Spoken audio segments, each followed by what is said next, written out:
এভাবেই প্রতিদিন ডেকে দুই সন্তানকে দুইভাবে শাসন করতেন এই মহিলা। এই মহিলার দুই পাশে দুইটা ছেলে রয়েছে।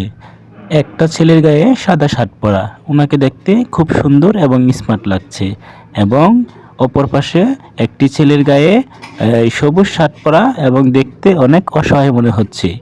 এই অসহায় ছেলেটির সৎ মা উনি, আর সাদা শার্ট পরা যে ছেলেটি, ওর মা হচ্ছে আপন মা। সাদা শার্ট পরা যে ছেলেটি তার নাম হয়েছে হুসাইন, এবং সবুজ শার্ট পরা যে ছেলেটি তার নাম হয়েছে আব্দুল্লাহ। তো আব্দুল্লাহকে অনেক শাসন করত, খাবার কম দিত এবং লেখাপড়া করাতো না, অনেক কষ্ট করাতো, তাকে দিয়ে গরু চাষ করাতো। আর যেই হুসাইন রয়েছে সেই হুসাইনকে ভালো স্কুলে পড়াশোনা করাতো, এবং কি ভালো খাবার দাবার, ভালো পোশাক, তার জন্য থাকার রুমটা অনেক সুন্দর আকর্ষণীয়। তো এভাবেই চলতে থাকে। হঠাৎ সৎমা ডেকে বলল, তুমি আব্দুল্লাহ, তুমি এখন গরু দেখতে এবং পালতে যাবে, তুমি এই কাজ করবে। আর হুসাইনকে বলল, বাবা তুমি এখন স্কুলে যাবে। তো সুন্দর মতো দুইজন দুইভাবে বাসা থেকে বের হওয়ার জন্য প্রস্তুতি নিল। এরপর মা বলতেছে, তোমরা আর লেট করবা না, এখনই চলে যাও, দেরি করা যাবে না। দুইজন বের হয়ে গেল। তারপর তার মা ভাবতেছে, আব্দুল্লাহকে কিভাবে শিক্ষা দেওয়া যায়, যেহেতু সে আমার সন্তান না। তারপর এখানে এটা শেষ। তারপর তার সেই হুসাইন সুন্দরভাবে স্কুলে পড়তে গেল, ভালো স্কুলে, ইংলিশ মিডিয়াম স্কুলে পড়াশোনা করলো। আর যেই আব্দুল্লাহ রয়েছে, আব্দুল্লাহ কিন্তু সেই তাকে রাখাল ছেলে বানিয়ে দিয়েছে। সে মাঠে বসে বসে গরু চাষ করছে।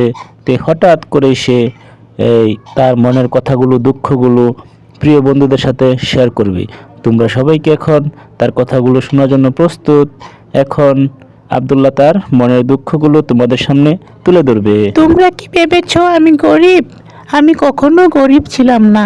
আমার বাবা ছিল, আমার বাবা ভালো স্কুলে আমাকে পড়াশোনা করাতো, ভালো খাওয়াতো, আমি অনেক সুন্দরভাবে চলাফেরা করতাম।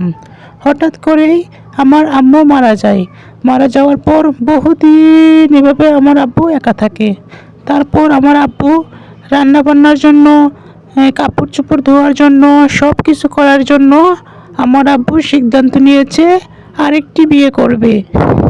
কিন্তু তখন আমার আব্বু ওই মহিলাকে শর্ত দেয় যে আমার যেই ছেলে আছে আব্দুল্লাহ, তাকে তোমার দেখতে হবে, তাকে ভরণ পোষণ দিতে হবে, তাকে খাওয়াতে হবে, গোসল করতে হবে, করাতে হবে, স্কুলে নিয়ে যেতে হবে, সুন্দরভাবে দেখাশোনা করতে হবে।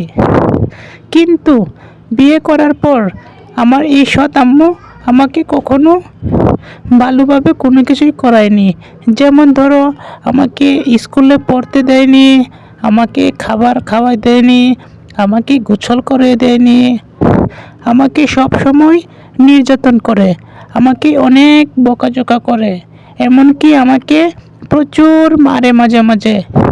প্রিয় বন্ধুরা, তোমরা আরও জানলে অবাক হবে যে আমি যখন খাইতে চাই তখন আমাকে পচা এবং বাসি ভাত দেয়। তো চলো আজকে আমরা চলে যাই, আজকে অনেক সন্ধ্যা হয়ে গিয়েছে। কিরে জমিদার, কোথা থেকে আসলি? সারাদিন খালি ঘোরাফেরা করলে হবে না কাজ কাম কিছু করা লাগবে? আমি সোজা সাপটা বলে দিলাম, এই বাড়িতে থাকতে হলে কাজ করতে হবে, নয়তোবা কোনো খাওয়া দাওয়া চলবে না। শুধু ভণ্ডামি না, আজকে তোমাকে আমি একদম উচিত শিক্ষা দেব বলে দিলাম।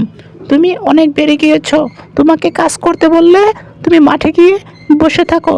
তুমি পেয়েছোটা কি? হ্যাঁ, তোমার অনেক সাহস হয়ে গেছে। তোমার বাবা আসলে তোমার উচিত বিচার না করলে হয়তোবা তুমি থাকবে এই ঘরে, নয়তোবা আমি থাকবো। আমি ডাইরেক্ট বলে দিলাম। আমি পাঠাই মাঠে গরু রাখার জন্য, আর তুমি বসে থাকো। গরুগুলো শুকিয়ে কি হচ্ছে, তোমার তো দিন দিন চবরি হয়ে যাচ্ছে, বুঝতে পারছো? তোমার বিচার না হওয়া পর্যন্ত আমি কিন্তু একবারে একবারে মাথায় রক্ত উঠে যাবে বলে দিলাম। তুমি যদি ভালোভাবে কাজ কাম না করতে পারো, সোজা তুমি এই বাড়ি থেকে বের হয়ে যাবে। আজকে তোমার খাওয়া দাওয়া বন্ধ, তুমি যাও, এখন গিয়ে ঘুমাও।